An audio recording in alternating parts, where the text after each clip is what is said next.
सर्वमंगल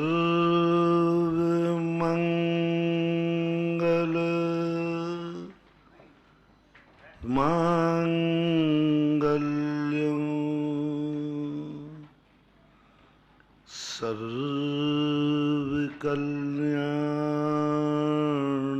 सर्वकल्याणकारकं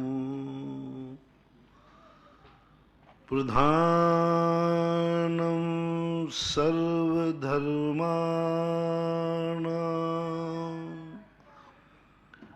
जैनं जयतु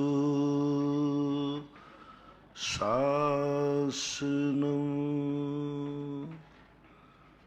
जैनं जयतु शासनं जैनं जयतु शासनं। पंच परमेष्टि भगवान की जय हो। आचार्य श्री गुरुवर कुंद कुंद महाराज की जय हो। आचार्य श्री गुरुवर विद्यासागर महाराज की जय हो। बोले परम पूज्य निर्यापक श्रमण मुनि पुंगव 108 श्री सुधा सागर जी महाराज की जय हो। समस्त मुनि संघ की जय हो। प्रसंग चल रहा है जो अपने से अधिक समर्थवान हैं उनको उनसे कुछ पाने के लिए हमें उनको कुछ ऊंचाइयां देना पड़ेंगे। यदि हम ऊंचे उठना चाहते हैं तो जो ऊंचे उठ चुके हैं उनके प्रति आपका क्या भाव है? आप ऊंचे उठना चाहते हैं, आप चाहते हैं कि मैं हर क्षेत्र में बढ़ोतरी करूं, लेकिन जो ऊंचे उठ चुके हैं, ऊंचे पहुंच चुके हैं, उनके प्रति आपके क्या भाव? नीति पूछती है। ये तो हर व्यक्ति कहता है कि मैं ऊंचा उठूं, मुझे बहुत ऊंचा उठना है। ये इच्छा तुम्हारी ठीक है, लेकिन ऊंचे उठ पाओगे कि नहीं उठ पाओगे, ये गारंटी कौन देगा? तुम अच्छे आदमी बनना चाहते हो, लेकिन बन जाओगे, ये गारंटी कौन देता है? तुम भगवान बनना चाहते हो, अच्छी बात है, लेकिन भगवान बन पाओगे, ये गारंटी कौन देगा? तुम साधु बनना चाहते हो, लेकिन गारंटी कौन देगा? तुम धनवान बनना चाहते हो, अच्छी बात है, लेकिन धनवान बन ही जाओगे, गारंटी कौन देगा? तुम व्यापार करने जा रहे हो, उसमें सफलता मिले ऐसी तुम्हारी भावना है, लेकिन सफलता मिल जाएगी इसकी गारंटी कौन देगा? तुम यात्रा पर जा रहे हो, तुम सकुशल पहुंच जाओगे ऐसी तुम्हारी भावना है, लेकिन पहुंच पाओगे कि नहीं ये गारंटी कौन देता है? तुम जिंदगी में जीना चाहते हो कि मैं जीऊं, अच्छी बात है, जीने की इच्छा बुरी नहीं है, लेकिन तुम जी पाओगे कि कल ही मर जाओगे, ये गारंटी कौन देता है? हर चीज में आप देख लेना। आपने रोटी बनाई खाने के लिए, खाने के लिए बनाई, बहुत अच्छी बात है, लेकिन खा पाओगे ये कोई गारंटी नहीं है। आपने महाराज को पड़गाने के लिए चौका लगाया, अच्छी बात है, लेकिन साधु को पड़गा लोगे ये कोई गारंटी नहीं है। आज हम सोए हैं रात में थकान मिटाने के लिए, सवेरे तरोताजा होने के लिए, लेकिन सुबह उठ पाओगे कि नहीं ये गारंटी कौन लेता है? सोए थे इसलिए कल थकान हो गई है, अच्छी तरह सो, सुबह तरोताजा होके उठूंगा। लेकिन सुबह उठ भी पाओगे कि नहीं, ये गारंटी कौन लेता है? कोई जरूर नहीं। हमारे यहाँ एक छुल्लक जी हुए हैं, गणेश प्रसाद वर्णी। वो जब ब्रह्मचारी अवस्था में थे, शुद्ध भोजन का करते थे, इतने वाहन तो उस समय थे नहीं। एक धसान नदी पड़ती है मड़ावरा के पास में, बरेठा गांव के पास, कहीं आसपास कहीं धसान नदी थी। उन्होंने दाल रोटी, उनके पास आटा था और दाल थी, तो उन्होंने पत्थर के ऊपर आटे को गूंथा। अब दाल पकाने के लिए उनके पास कुछ भी नहीं था बर्तन, तो उन्हीं आटे को गूंद करके उसी आटे के बीच में रख दी उन्होंने और बाटियां बना ली, बाटियां। दाल भी पक गई, वो भी पक गए। उनको भूख तो बहुत लगी थी और खाना भी था बनाया, खाने के लिए बनाया था, पक्का था, लेकिन वो खा पाएंगे कि नहीं खा पाएंगे ये कोई गारंटी देने वाला नहीं था। बहुत ताव से अच्छे से रोटी बना रहे, कल्पना कर रहे, लेकिन प्रकृति हंस रही है कि वर्णी जी बना तो रहे हो बड़े शौक से,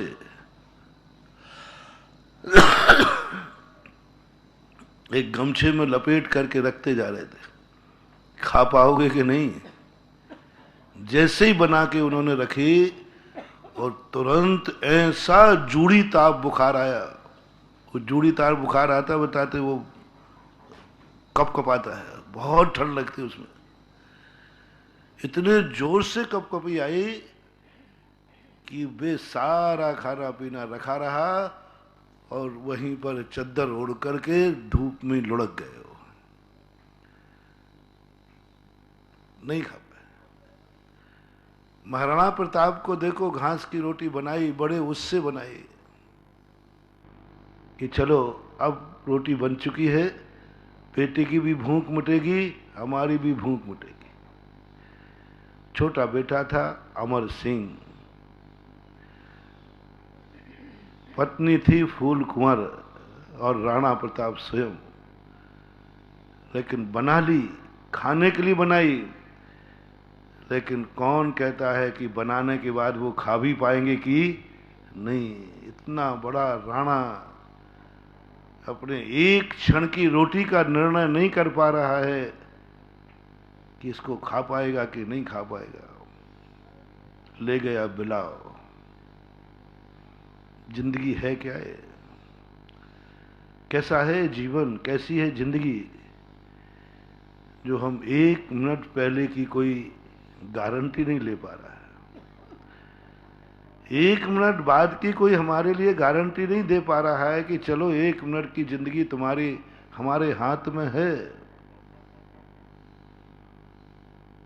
एक मिनट कोई भी नहीं, राणा भी नहीं, कुछ भी नहीं कह पा रहे कि रोटी बना ली है, मैं खा पाऊंगा कि नहीं खा पाऊंगा। ऐसे एक उदाहरण नहीं, सैकड़ों उदाहरण हैं, हजारों उदाहरण हैं, जिन्होंने मकान बनाए लेकिन उस मकान में रह नहीं पाए। आम के पेड़ लगाए लेकिन फल नहीं खा पाए। बहुत बड़ी बात है। ऐसी हवेली बनाई अजमेर के अंदर सोनी जी ने, गजब की, बहुत ब्यूटी, चारों तरफ पहाड़ी है, तालाब है, सब कुछ है, लेकिन उसमें वो रह नहीं पाए, आखिर बिक गई। वो आज एक होटल बन के रह गई। रेजिडेंस बनाया था,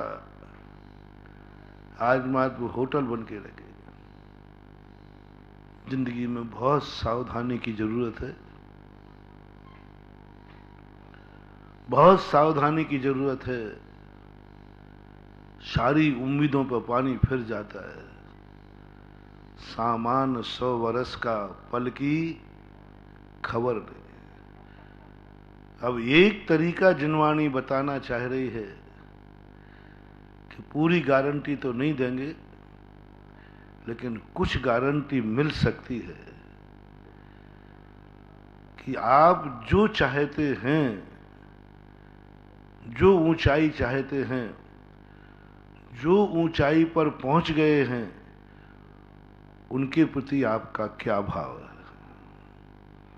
हमारी जिंदगी की गारंटी सीनियर ही दे पाएगा। जिस जिस कार्य में हम जूनियर हैं, उस कार्य में सफलता के लिए नीति कहती है, सिद्धांत नहीं।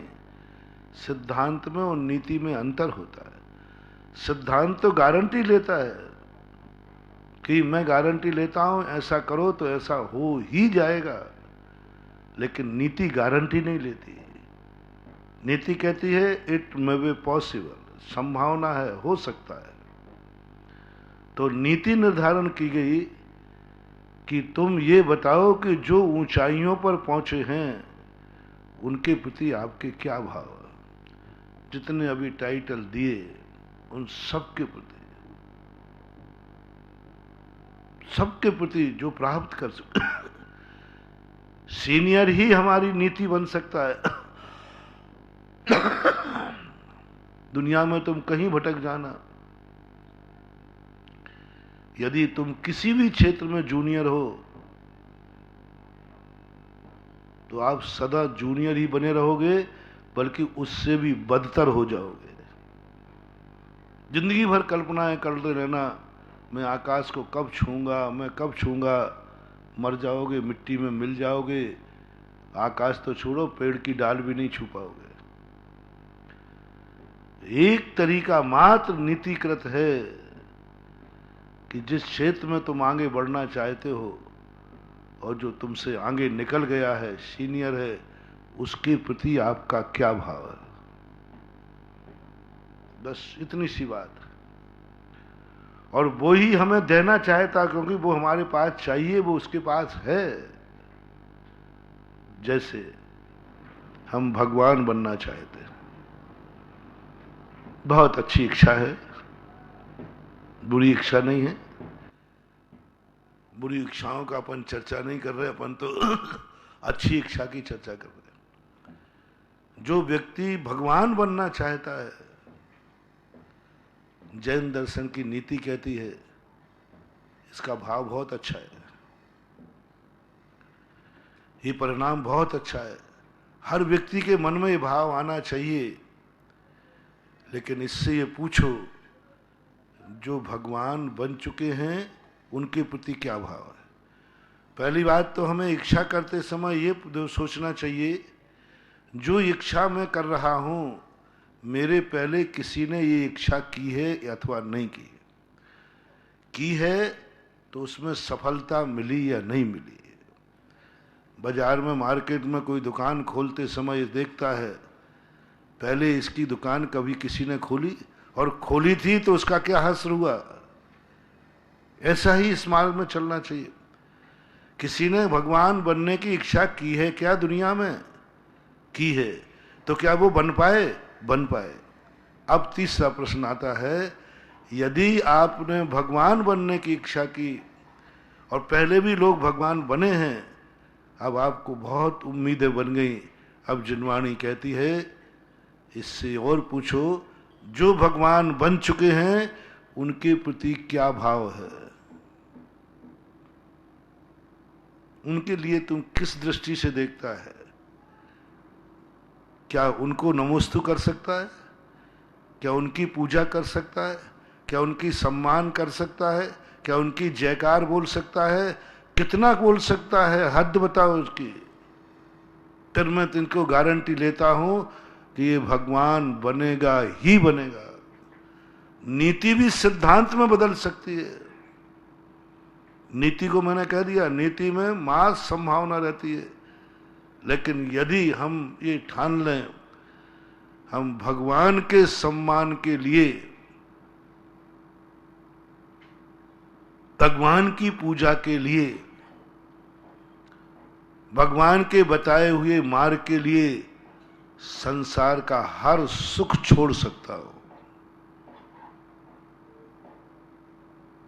यदि मुझे भगवान मिलता है तो मैं उसके लिए सब कुछ छोड़ सकता हूं, सब कुछ, कोई सुख नहीं चाहिए मुझे। बस अब सिद्धांत, नीति सिद्धांत में बदल रही है। जैसे ही तुमने कहा भगवान के लिए मैं नमोस्तु कर सकता हूँ, और कहो तो सुबह से अभिषेक कर सकता हूँ, और कहो तो मैं उनका मंदिर बना दूंगा, और कहो तो मैं पूजा कर लूँगा, और कहो तो छत्र छवर चढ़ा दूंगा, और कुछ? अब और क्या महाराज, सोने की झाड़ी ला दूंगा, और क्या? अब इसे और कुछ बोलते जाओ। सोने की झाड़ी कर दूंगा महाराज, सोने का छत्र कर दूंगा, भामंडल कर दूंगा, ये तो तू सब कर देगा, और कुछ? बस महाराज इससे ज्यादा नहीं, क्या प्राणी लोगे क्या? तो जिनवाणी कहती है ये भगवान नहीं बन पाएगा, क्योंकि इसने अभी सीमा बांध दी सोने के छत्र की, सोने की झाड़ी की। पूजा कर सकता हूं, जय बोल सकता हूं, उनका जाप कर सकता हूं, और क्या कराना चाहो? तो जिनवाणी कहती ये भगवान नहीं बन सकता, ये भक्त बन सकता है। क्योंकि तुमने सीमा लगा दी कि मैं ये कर सकता हूं, ये मेरी शक्ति है, इससे ज्यादा नहीं कर सकता हूं। क्यों? इससे ज्यादा क्यों नहीं कर सकते हो? फिर मैं अपने लिए कुछ बचाऊंगा कि नहीं?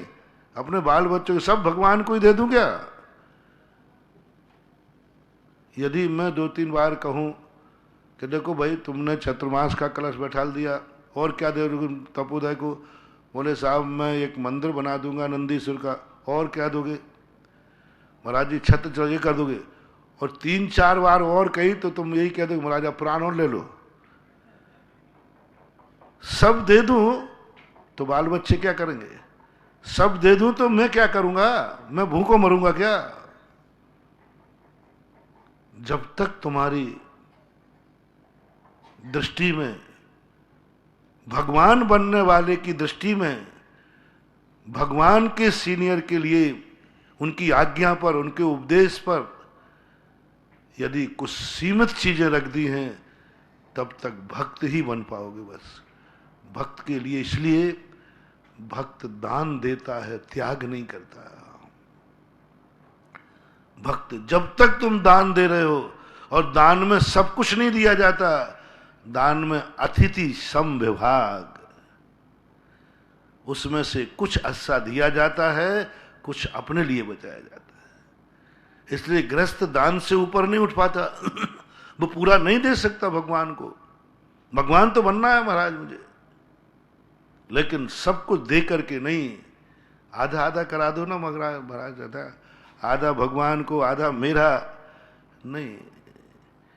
जब तक तुम्हारा हिस्सा उसमें रहेगा तब तक भगवान नहीं भक्त बन पाओगे, भक्त बन पाओगे। बस तुमने थोड़ा सा विभाव किया कि मुझे भी कुछ चाहिए, सब कुछ भगवान के लिए नहीं, कुछ दूंगा भगवान। कुछ तो बदमाश ऐसे हैं जो कुछ भी नहीं देते। दुनिया में बहुत सारे बहुतायत संख्या है जो अपनी जिंदगी का कभी भी एक कण भी दूसरों को देते नहीं, दूसरों को तो क्या भगवान के भी नहीं देते, और तो और धोख भी नहीं देते।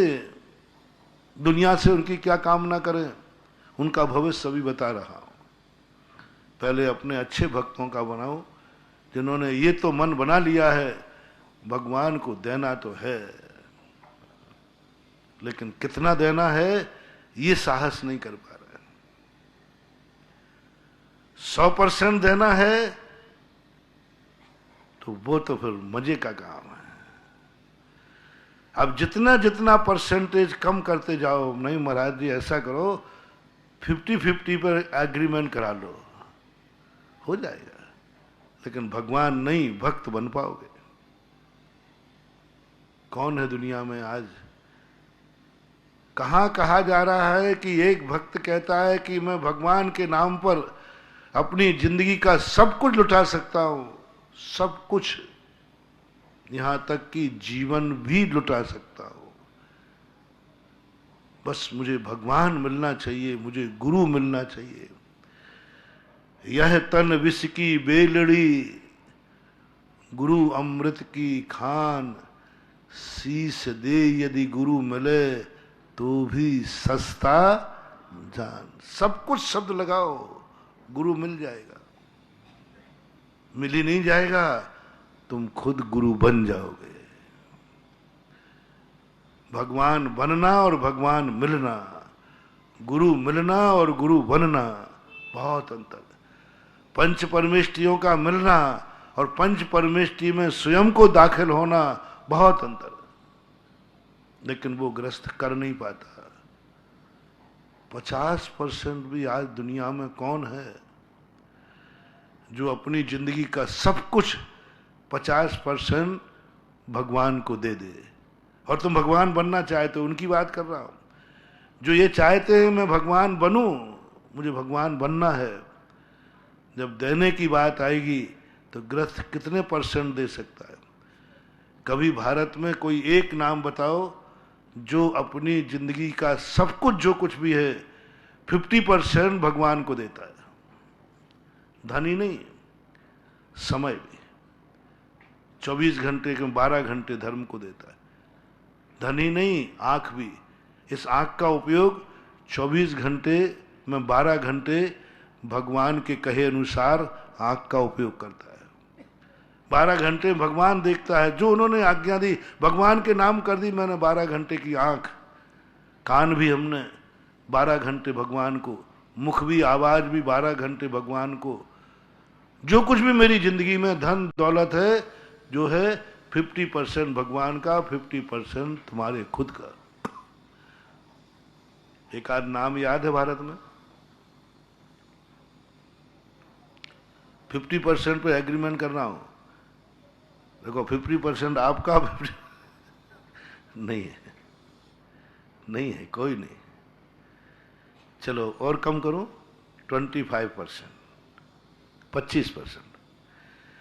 कितने लोग भारत में होंगे जो अपनी जिंदगी का सब कुछ कमाई, धन से लेकर, मकान जायदाद से लेकर, सब कुछ से लेकर, जो उन्होंने जिंदगी में कमाई है, मरने के पहले 25% भगवान के नाम करके जाए, धर्म के नाम पर करते जाए। इसमें कोई मिलेंगे? पूरी संपत्ति का बंटवारा है। 75% तुम्हारा, 25% भगवान के नाम, धर्म के नाम, उनके नाम और उनकी आज्ञा के नाम। दो, चलो 2 कर दिए। भगवान के नाम और भगवान की जो आज्ञा है उस पर। कोई एक आध हो तो मुझे पता नहीं। चलो अब आते 10%।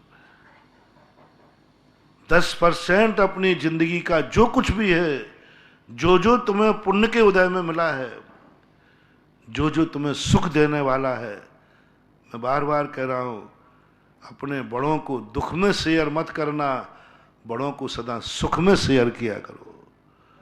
बड़ों को दुख में शामिल मत करो, सुख में शामिल करो। तो उस सुख की जिंदगी बनाओ कि तुम्हारे पुण्य के उदय से क्या क्या चीज तुम्हारे पास है। यदि ये नहीं होती तो आपको दुख होता। उनमें से, उस सुख में से 10% बहुत नगण्य, उंगलियों पर गिनने लायक मिलेंगे। 5% में 5% निकल आएंगे। 1% पे आऊं अब। 1% अपनी जिंदगी की सब कुछ कमाई, सब कुछ 1% भगवान के नाम करते हो। आय और व्यय लगा लीजिए। जीएसटी लगा रहा हूं।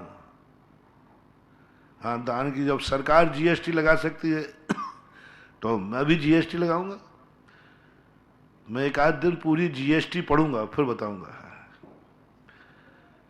बताते जीएसटी में जो माल बनावे उसको भी, जो बेचे उसको भी। तो मैं भी कह रहा हूं कि आय पे जीएसटी और व्यय पे जीएसटी। बताओ कोई दुनिया में कितने लोग हैं, ओनली 1% अपनी जिंदगी का पुण्य भगवान के नाम कर सकते हैं। 1%। कितने तुम व्यय करते हो। मान लीजिए तुमने 5 लाख का मकान बनाया, 5 लाख में तो आज बनते क्या है, तो 1% कितना हुआ? 5,000। तो कम से कम कभी मकान बनाते समय उसके नागल पर किसी ने 5,000 गुल्लक में डाले? आप जो भी करते हैं उसका 1% ले दीजिए, ये मंदिर सोने के बन जाएंगे। मात भक्त, सारे भक्त यदि ये नियम कर ले, बहुत सारे भक्त हैं, ऐसी बात नहीं है, इसमें तो बहुत है, लेकिन सारे भक्त अपने अपने भगवानों के संबंध में नियम कर लें, मैं पाया जो कुछ भी आएगा उसका 1% भगवान का होगा। नियम कर लो, नियम करना है पक्का हर चीज में। आज दिन भर में कितनी सब्जी आई, 1% भगवान के नाम। दूध कितने का है, 1% भगवान के नाम। मात और किस पे लगा है 1 रुपया? दूध सब्जी पे नहीं, कपड़े लत्तों पे नहीं, मात पेट्रोल पे लगाया, पेट्रोल डीजल पे 1 रुपया। आज 1 रुपया में इतना पैसा सरकार के पास है, इतना पैसा सरकार के पास है, वो खर्च नहीं कर पा रही। ओनली 1 रुपया, पेट्रोल का 1 रुपये में आज सड़कें सब हाईवे बन रही है, 6 लाइन है, 4 लाइन, सब वो 1 रुपये में बन रही है। तो मेरे पास तो 1 रुपया नहीं, 1% है। 5% आप दे दीजिए, बस 1% दीजिए आप अपने देवता को, धर्म को। 1% दीजिए आप औषधि में। हाँ, क्या बात है। 1% भी व्यक्ति यदि औषधि दान निकाल ले, भारत का एक भी मरीज बिना दवाई के मरेगा नहीं। अब मरना है तो मरेगा, लेकिन बिना दवाई नहीं मिल पाई, खरीद पाया। 1% लोग, सारे विश्व के लोग, सारे भारत के लोग, अपन तो भारत की बात करते हैं, भारत का प्रत्येक व्यक्ति 1% औषधि दान में निकालना शुरू कर दे, दवाई के रूप में। मेरी जो कुछ भी कमाई होगी, जो भी मैं व्यय करूंगा, 1% हम औषधि के नाम पर निकालेंगे। कोई व्यक्ति मरीज नहीं मरेगा। 1% आप राष्ट्र के नाम निकालिए, देश की हर समस्या के लिए 1% ओनली राष्ट्र के नाम से। देश के लिए हम 1% देंगे। हर व्यक्ति नियम करे। बहुत कम लोग देते हैं टैक्स, सड़कों पे सब चलते हैं सरकार का, लेकिन टैक्स बहुत कम देते हैं। संसार में सबसे ज्यादा, दुनिया में सबसे ज्यादा टैक्स देती है तो जैन जाति।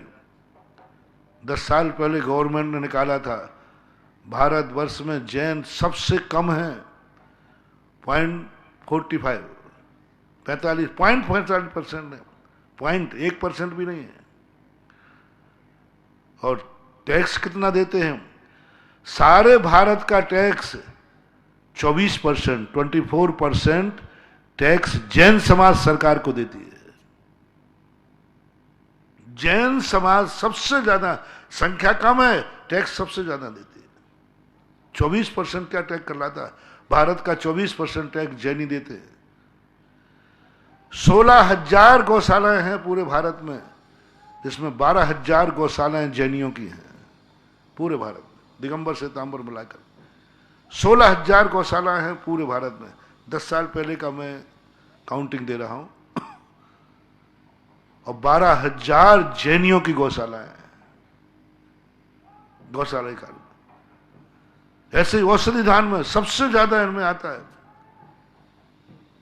और ये उपदेश में सारे देश को राष्ट्र के नाम से देना चाहता हूं। 1% आप पशुओं के लिए, गायों की रक्षा के लिए दे दो। मैं वायदा करता हूं, इन कसाईयों को ये गाय नहीं मिल पाएगी, सारी गायें मैं खरीद लूंगा और गौशाला में पालूंगा। गौ भक्तों, गौ को माता कहने वालों, अकेले कहने से काम नहीं चलेगा, हमें कुछ उसके लिए करना भी पड़ेगा। 1% दान, हर व्यक्ति नियम निकाल ले कि मैं 1% गौ माता को दूंगा, गौशाला के लिए दूंगा। और एक गाय को बिकने मत देना, जबकि किसान के पास गाय से दूध तो ले लेता है। बहुत दुर्भाग्य है हमारे देश के। बहुत दुर्भाग्य है। 5-5 बार दूध देने वाली गाय को जब गाय दूध देना बंद करती है तो 500 रुपये में पुष्कर में बेच के आ जाता है। मैंने खुद अपनी आंखों से देखा। सिकंदरा के पार बिहार कर रहा था, उस समय पुष्कर में एक बहुत बड़ा मेला लगता है पशुओं का। एक व्यक्ति ले जा रहा था, मैं वृक्ष के नीचे बैठा था, उसने आके नमस्कार। मैंने क्यों? बोले महाराज इसको बेचने ले जा रहा हूँ गौशाला, गाय गाँव पुष्कर। मैंने क्यों, कितने की बिकेगी? उस समय उसने 500 रुपये बताया। मैंने क्यों, कब से? बोले नहीं बछड़ी थी तभी से आई थी। बोले मैंने क्या? बोले 5 बार इसने दूध पिलाया, 5 बार 4-4 5-5 किलो दूध देते थे, अच्छी बड़ी गाय थी। मैंने कहा 5 बार जिस माँ ने दूध पिलाया, आज बेचारी के स्तन में दूध नहीं रहा, 500 रुपये में तुम बेचने जा रहे हो। और महाराज क्या करूं मैं, घर में मैं कैसे रखूं? मैंने तुरंत आंख बंद कर ली। उस गाय को मैंने बचा लिया। भक्त चल रहे थे, मैंने कहा इनको 700 रुपया दे दो। पुष्कर जाके 500 में मैंने 700 दिलवा दिए और गाय को गौशाला में भेज दिया। लेकिन इतना आज भी वो दृश्य सामने आता, वो गाय सामने आ जाती है। मैंने कहा हे गाय, तू किन बेटों के चक्कर में पड़ गई? तेरे कितने दुर्भाग्य हैं कि तुम ऐसे लोगों की माँ हो, ऐसे देश की माँ हो। इससे अच्छे तो वो विदेशी हैं, कम से कम गाय को माँ कह के तो नहीं बेचते। कम से कम वे गाय को पशु मानते हैं और पशु को बेचते हैं, पशु को काटते हैं। लेकिन तुम तो मां कह के पशु को काटते हो। हृदय द्वार वो गाय ने ऐसी करुणा से देखा, बाबा जी बस कल ही मेरे जीवन का अंत था, ये बेचता और उधर कट्टी खाने में चले जाए, क्योंकि और किसी का तो कोई लेगा नहीं। यदि हम सारे हिंदू, सारे जैन सब मिलकर के एक अभियान चलाएं, राष्ट्रीय पक्षी घोषित करने का, राष्ट्रीय पशु, गाय बाजार में बिकेगी नहीं। बस गाय बेचना बंद हो जाए, को जो बेचेगा कानूनन अपराध है। लेकिन ध्यान रखना, बिकने से तो अपन रोक लेंगे। सरकार को मैं मना लूंगा, सरकार को मैं मना लूंगा कि गाय नहीं बिकेगी। लेकिन फिर गाय नहीं बिकेगी, उसको खिलाएगा कौन? मुझे इतना और बता दो, नहीं तो आफत मेरी आफत आ जाए। हाँ, एक एसपी थे अलवर के, बहुत पहले जब मैं गया, खान साहब थे, तो मैंने कहा देखो आप खान हैं, भली गाय को नहीं मानते हैं, लेकिन गाय को कटने जाने देते हैं। और सबसे ज्यादा जो गायें निकलती हैं अलवर से निकलती हैं। मैंने कहा मत निकले, तो बोले महाराज जी मैं भली खान हूं, लेकिन मैं पशु प्रेमी हूं, बहुत प्रेम है मुझे, और मैं वायदा आपसे करता हूं कि जब तक मैं यहां थाने में हूं, एक गाय यहां से नहीं निकलेगी, एक गाय भी यहां से नहीं निकलेगी, आपको वायदा करता हूं। बस ये बता दो, प्रतिदिन के 10 ट्रक हैं, वे 10 ट्रक रोक के भेजूंगा कहां? अब कह दो मेरे कमंडल में भेज देना, वो भेजू कहां ये बता दो मुझे। मैं बगले झांकने लगा, मेरे थाने में तो जगह है नहीं, इनको भेजू कहां इतना बता दो बस, बाकी सब आपका वायदा करता हूं। इनको भेजू कहां? प्रतिदिन के 10 ट्रक गाय हैं। मैं जवाब नहीं दे पाया। जिस गौशाला से पूछूं वो ही कहता महाराज जो है उन्हीं का खर्चा, जो गाय है ना उनके गौरा, महाराज इन्हीं का खर्चा नहीं निकल पा रहा है, इन्हीं को हम बड़ी मुश्किल से ला रहे। मैंने हर गौशाला में जाके देखा, हर गौशाला भीख मांगते हुए पाई गई है।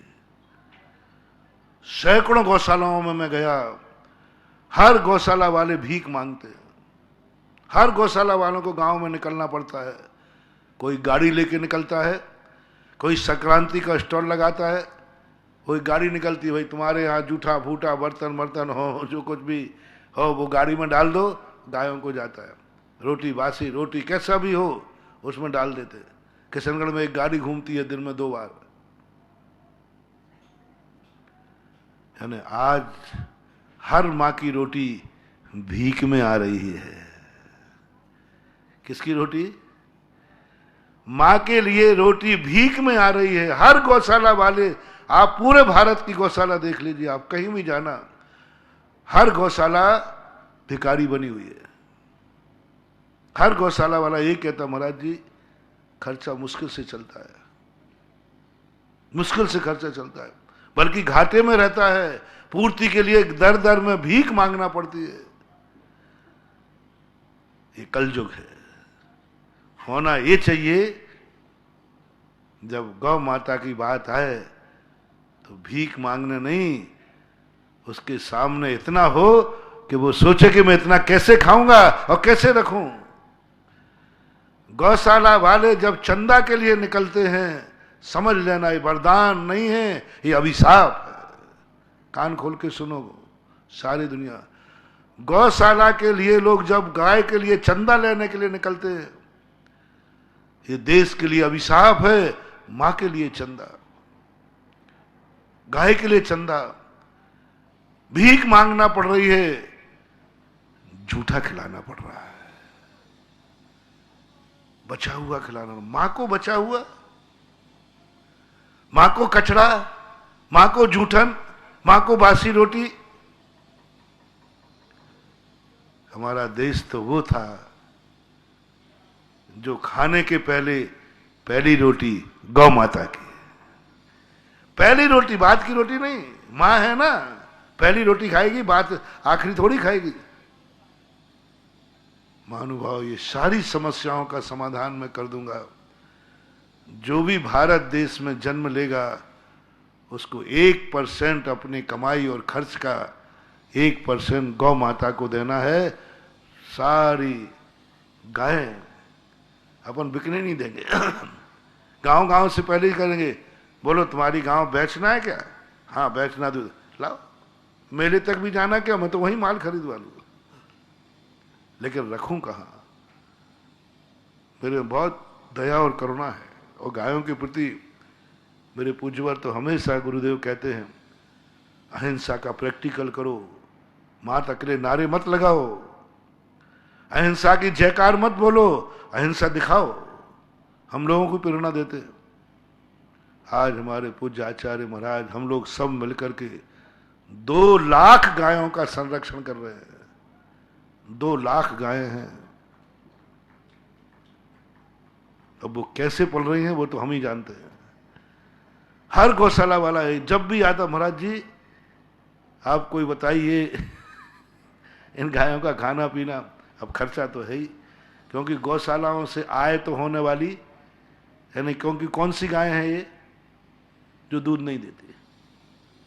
बिना दूध वाली गाय में खर्चा ही खर्चा है।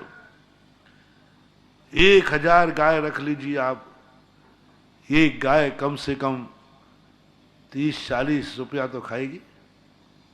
सब मिलाकर के कितना हो जाएगा? लाखों लाखों महीने का खर्च है।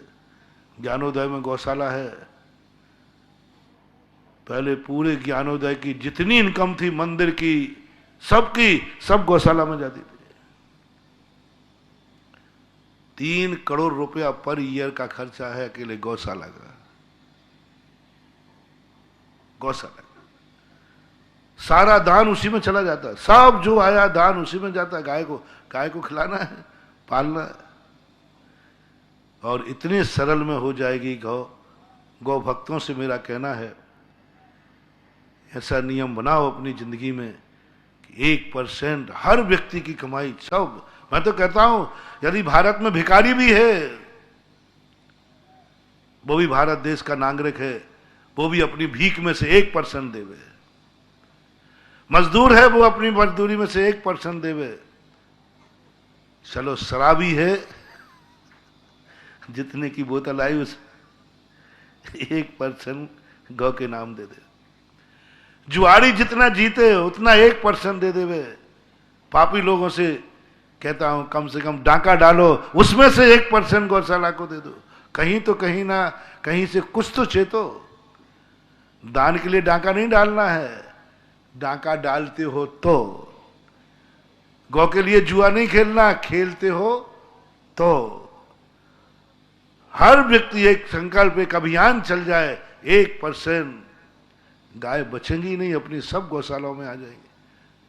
गाय अपने खूंटे पे मरेगी। 1% कितने हो गए अपने? 3% हो गए, अभी 2% बचा है एडजस्टिंग के लिए। पढ़ाई के क्षेत्र में ले लो, कोई बच्चा बिना पढ़े नहीं रखेगा भारत में। 1% हम ज्ञान क्षेत्र में निकालेंगे, 1-8% फुटकर किसी और कार्य में निकाल देना। 5% में देश की हर समस्या का समाधान हो जाएगा। बस 5% के लिए हर व्यक्ति को ईमानदार बनना है कि मेरी जिंदगी की कमाई और व्यय में का ये 5% तो हम इसमें देंगे जो मेरे गुरु ने कहा है, हर समस्या का समाधान हो जाएगा। लेकिन कितना दे पाते हैं, कितने लोग देते हैं? और वही निधि में बना रहा हूं कि आपकी जो इच्छा है भगवान बनने की, आप भगवान को कितना देते हैं, उनका कितना सम्मान कर सकते हैं। जैसे कोई व्यक्ति बिरले होते हैं जिन्होंने कहा भगवान की बात पूछ रहे हो, भगवान की आज्ञा पर क्या निछावर कर दोगे? तो गृहस्थ ने तो बता दिया, बहुत सारे गृहस्थ तो 1% पे भी नहीं आए। उन्होंने कहा महाराज जी आप उल्टा बोलो, बाबा जी को 1% नहीं, मंदिर की आय में से 1% हम भिखारियों को दिलवा दो। बहुत सारे लोग आते हैं, मंदिरों की आय में से गरीबों को बंटवा दो, मंदिरों की आय गौशाला को दिलवा दो, मंदिरों की आय इसमें दिलवा दो, बीमार लोगों को दिलवा दो, धर्म की आय दिलवा दो। आज ऐसे लोग हैं, मंदिरों को संपत्ति नहीं देते हैं, मंदिरों की संपत्ति पर कब्जा करते हैं। हर संप्रदाय की ये दशा है। मंदिर की कोई धर्मशाला, कोई स्थान होता है ना, तो मीटिंग में अरे भाई सस्ता रखो जिससे गरीब के काम आए। अरे भाई गरीब को कराना, तुम्हारे फार्म हाउस है ना, वो सस्ता कर दो ना। मंदिर की संपत्ति गरीबों के लिए, कौन से शास्त्र में लिखा है? मंदिर की दुकानें, व्यापार धंधे देखो, दुकानें ले लेते मंदिरों की, बाजार में 10,000 किराया है, मंदिर को 50 रुपया देते, पीढ़ी दर पीढ़ी है। और कई तो निकृष्ट ऐसे होते हैं, मंदिर को 50 देते हैं और उस किराए को दूसरे को दे देते हैं, उससे 10,000 रुपया कमाते हैं, और मंदिर को 50 ही जा रहा है, दूसरे को दे देते। ऐसा होता है कि नहीं? बहुत होता है, हर संप्रदाय में। जैनियों के तो मैं देखते ही रहता हूं, महानुभाव बहुत भूल कर रहे हो। रोड पर रह जाना, लेकिन कभी मंदिर की संपत्ति पर अपना कब्जा कभी मत जताना, अपने कब्जे में कभी मत लेना। रोड पर रहना पड़े तो कोई पाप नहीं है, क्योंकि वो दानी का दिया हुआ मंदिर की व्यवस्था के लिए दिया गया है, तुम्हारे लिए नहीं। इसलिए गृहस्थ ने परसेंटेज बांधा तो बोले भक्त बन सकते हो। अब कोई बिरले हैं 3 कम 9 करोड़ जो ये कहते हैं, क्या बात है, भगवान के लिए, भगवान की आज्ञा के लिए, हाँ तुम कितना सम्मान दे सकते हो? बोले उनकी आज्ञा के लिए मैं अपने संसार का जो कुछ भी मेरे पास है, सारा सुख, सारी संपत्ति, सब कुछ दे सकता हूं। जिस दिन तुम्हारे मन में ये भाव आ जाए, बस तुम्हारे भगवान बनने का एडमिशन हो गया। जैसे मुनिराज कहते हैं, उनका लो मैं सब कुछ त्यागता हूं, जो जो मेरे पुण्य से मिला, धन दौलत परिवार सब, कोटि 18 घोड़े 84 लाख हाथी इत्यादिक जग संपत्ति छोड़ी, जीरण तृणतम त्यागी, मैं भगवान की आज्ञा पर मान करके ये सब छोड़ता हूं। इतना ही नहीं, मैं इंद्रियों के सुख भी छोड़ता हूं, पंच इंद्रियों के सुख भी छोड़ता हूं। काय स्वहलास परिणामे, इस शरीर के भी राग छोड़ता हूं। मैं प्रकृति का नहीं, संसार का हर कष्ट उठाने को तैयार हूं। शेर खावे तो तैयार हूं, सर्दी लगे तो तैयार हूं, गर्मी लगे तो तैयार हूं, मैं हर कष्ट उठाने को तैयार हूं। भगवान के लिए मर जाओगे? बोले मरने को तैयार हूं। बस जैसे तुम्हारे अंदर से आवाज हुई, जाओ अब तुम भगवान बनने की क्लास में आ गए, भगवान बन जाओगे। इच्छा तो अच्छी है, लेकिन इच्छा पूरी गारंटी क्या है? इतना ही कम से कम कर लो। भगवान की इच्छा करने वालों, कम से कम हम भगवान का सम्मान करेंगे। उनको सम्मान किए बिना हमारा सुबह नहीं होगा। उनका जयकार बोले बिना, नमोस्तु किए बिना हमारा सुबह नहीं होगा। और उनको नमोस्तु किए हमारी सांझ नहीं होगी। 3 संध्याओं में बहुत बड़ी बात की इसका लॉजिक है। जो 24 घंटे भगवान को नहीं ध्यान सकते हैं, उनका त्रिसंधिसु, 3 संध्याओं में सुबह उठूंगा, भगवान के नाम से शुरू होगी मेरा दिन, तेरे नमोस्तु से होगा मेरा दिन, तेरे अभिषेक से होगा मेरा प्रातःकाल, तेरे अर्घ से होगा मेरा प्रातःकाल, तेरी जयकार से होगा मेरा प्रातःकाल। मध्याह्न में करते हो तो अच्छी बात है, कम से कम शाम का तो कर ही लेना। 2 टाइम कम से कम हर व्यक्ति को उसके यहां धोख लगाने जाना है जो तुम बनना चाहते हो। इसी प्रकार गुरु के सामने कम से कम जब गुरु हैं तो उनको भी 2 टाइम पूरा नहीं दे सकते हो, कम से कम 2 टाइम उनको स्मरण करना, 2 टाइम उनको धोख देना, उनकी आराधना में नियम बना लेना, जब तक महाराज का आहार नहीं होगा मेरे मुंह में पानी नहीं जाएगा। बहुत बढ़िया, ये कहलाती सेवा। यदि महाराज बनना चाहते हो तो, यदि महाराज बनना चाहते हो, कभी भाव हो कि मेरा भी ऐसा समय आए, वो दिन कब आऊं जब मैं भी पीछे कमंडल लेकर मुनि बनूं, तो उसको एक नियम करना है। जो मेरे सीनियर हैं, जो महाराज बन चुके हैं, जब तक उनका हार नहीं होगा मैं पानी भी नहीं पीऊंगा, उनकी बेला टाल के खाऊंगा। 3 प्रकार का। यदि मुनिराज मौजूद हैं तो उनका आहार देखने के बाद आहार करेगा वो जो निकट भविष्य में मुनि बनने वाला है, अभी बना नहीं है। नियम ले लिया है तो मैं महाराज का आहार देख के ही भोजन करूंगा।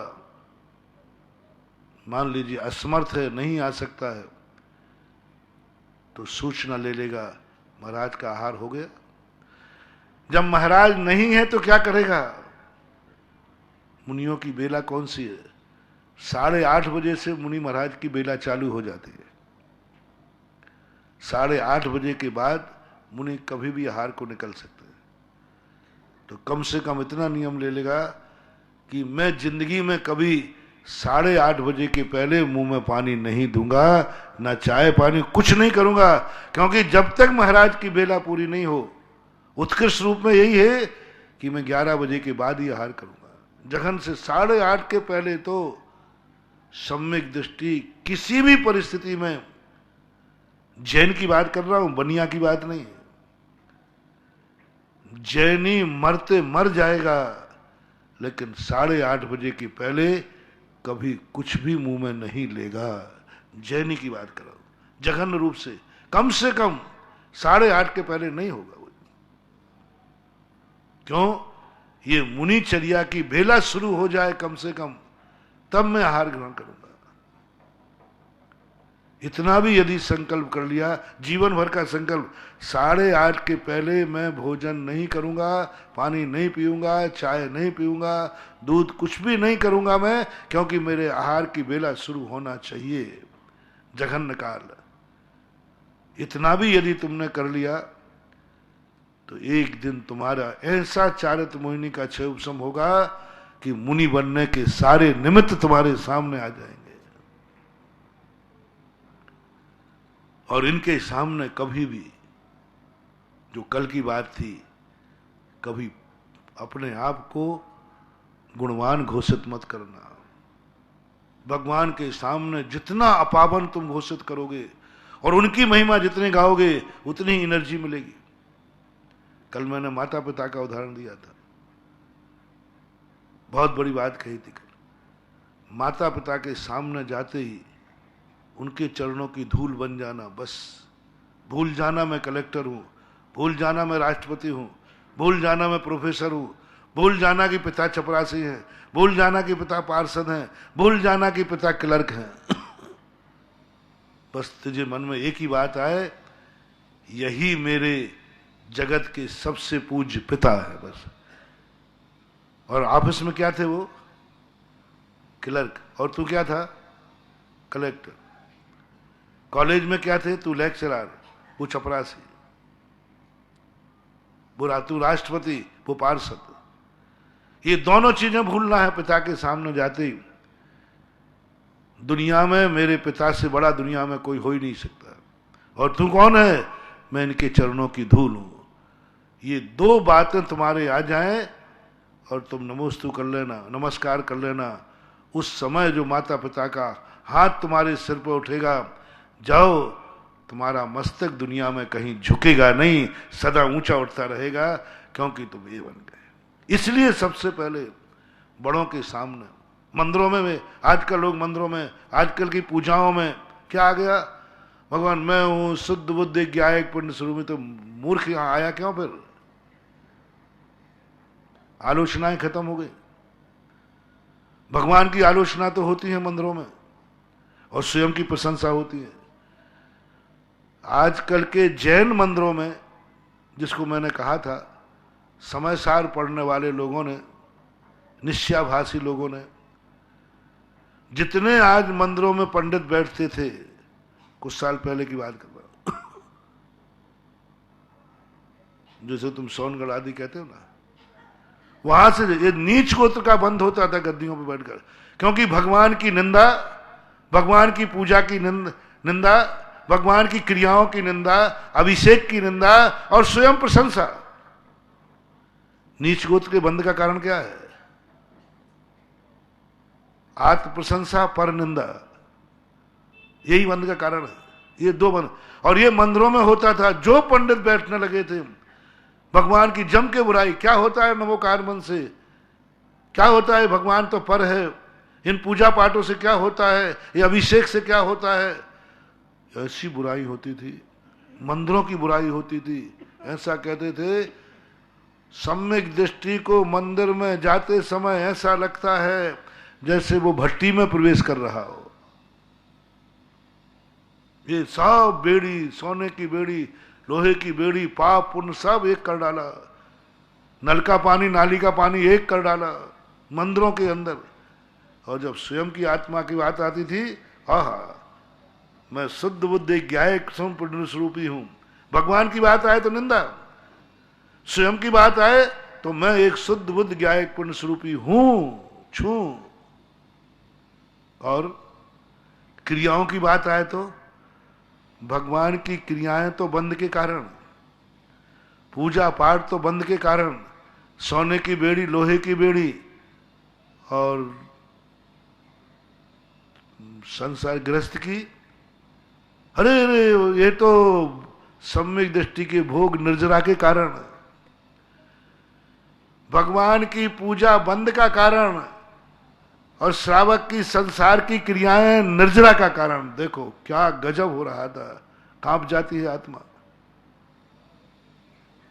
ग्रस्त जितनी भी संसार की क्रिया करेगा, पंच इंद्रियों के विषय भोगेगा, खाना पीना, उठना बैठना, व्यापार धंधा, सब क्या है ये? बोले ये सब निर्जरा के कारण है। और ये भगवान की पूजा पाठ, ये सब बंद के कारण है। मुनिराज की चर्या बंद के कारण, सब बंद। ऐसा सपाटा किया, कोई भी एक भी क्रिया भगवान की उन्होंने नहीं छोड़ी जिसकी निंदा नहीं की। वो सदा निंदा की, सदा निंदा। एक एक गिन लीजिए आप। अभिषेक को नाली का पानी कहा, अभिषेक को गंदा पानी कहा, पूजा अर्घ चढ़ाना, ये बोले बकरा की बलि चढ़ाना और अर्घ चढ़ाने में कोई अंतर नहीं है। ऐसी निंदाएं सुन सुन करके मैं दंग रह जाता था। और गृहस्थ की एक क्रिया की निंदा नहीं की उन लोगों ने। गृहस्थ की सब क्रिया सम्यक दृष्टि मान लेते थे, और सम्यक दृष्टि की हर क्रिया निर्जरा का कारण है। और निर्जरा अधिकार की गाथा, उपभोग मिंद ये ही दब्बाण मचेद नान मिदि नानम जम कुणदि सम्य दिट्ठी तम सब्बम निज्जर निमित्तम। इस गाथा का दुरुपयोग था। सम्यक दृष्टि कुछ भी करे, हत्या भी करे, मर्डर भी कर दे तो भी निर्जरा, झूठ बोले तो भी निर्जरा, चोरी करे तो भी निर्जरा, शराब पीवे तो भी निर्जरा। सम्यक दृष्टि का कोई त्याग नहीं होता। चारित मोह बस लेस न संयम, खूब पाप करे जम के तो भी निर्जरा ही होगी। ये कथन होते थे तुम्हारे मंदिरों में, यानी वहां पंडित बैठने वाला और श्रोता सब नीच गोत्र का बंद करते थे। और मंदिर किसके लिए है? प्रणत है उच्चई गोत्रम। पूज्यवर समंत भद्र महाराज कहते हैं प्रणते है भगवान, ये मंदिर किसके लिए है?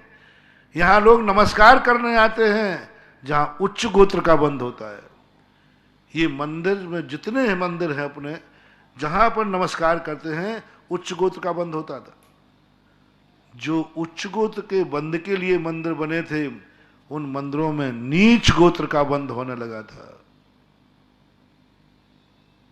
तब ये सुनकर के मैंने कहा ये तो सब उल्टा हो जाएगा।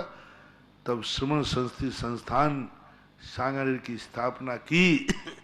अब मंदिरों में फिर से उच्च गोत्र का बंद होने लगा है।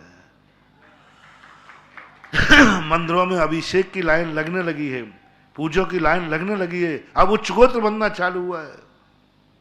ऐसे ऐसे लोग क्या भगवान बनेंगे जहां भगवान की निंदा होती हो? क्या भगवान अतिशय रहेगा जिस मंदिर में भगवान की पूजा की निंदा होती हो, जहां अभिषेक को गंदा पानी कह के टाल दिया जाता हो? उन मंदिरों में कभी अतिशय नहीं हो सकता।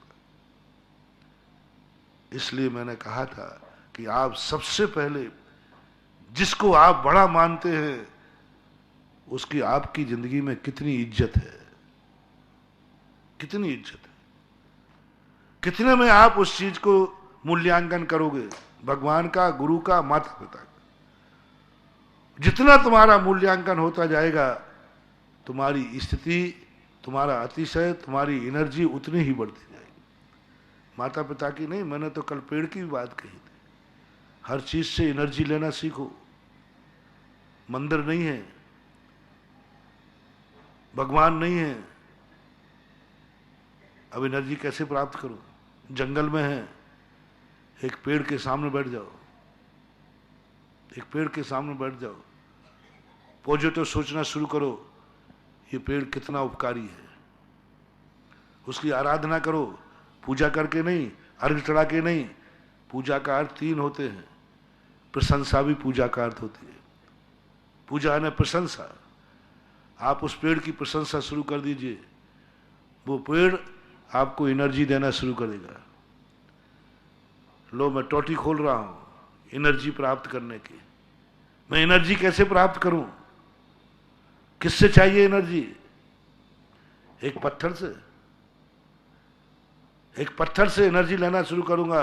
उस पत्थर की आप प्रशंसा शुरू कर दीजिए, उस पत्थर का गुण आप गाना शुरू कर दीजिए, उस पत्थर को कितना सम्मान आप दे सकते हैं। चलो छोड़ो वो प्रतिष्ठाओं की बातें कि इसमें भगवान आ जाते हैं। हम संसार की दृष्टि से बता रहे हैं। वही पत्थर जब खान में पड़ा रहता है तो एक पत्थर है, मूर्ति बनाने के लिए कहा इस पत्थर में ताकत चाहिए। हाँ, मैं भगवान बनाना चाहता हूं जिससे मुझे एनर्जी मिले, ताकत मिले, सब मिले। तो पूज्यवत जयसेन स्वामी महाराज ने लिखा प्रतिष्ठा पाठ में, तुम उस पत्थर की पूजा करो। मूर्ति बनाने के लिए पूजा। जैसे तुम उस पत्थर की प्रशंसा करो, पूजा का अर्थ धोख नहीं देना, पूजा का अर्थ मंगल करना, पुष्प। और जैसे उसकी प्रशंसा शुरू करोगे, एनर्जी डेवलप हो जाती है। और आज इस मूर्ति में एनर्जी आने का कारण क्या है? तुम्हारी प्रशंसा। तुम इसके कितने गुण गा सकते हो? बोलो। मूल नायक बैठे हैं पारसनाथ, इनकी कितनी प्रशंसा कर सकते हो? इसकी कितनी कीमत है, कितना मूल्य है?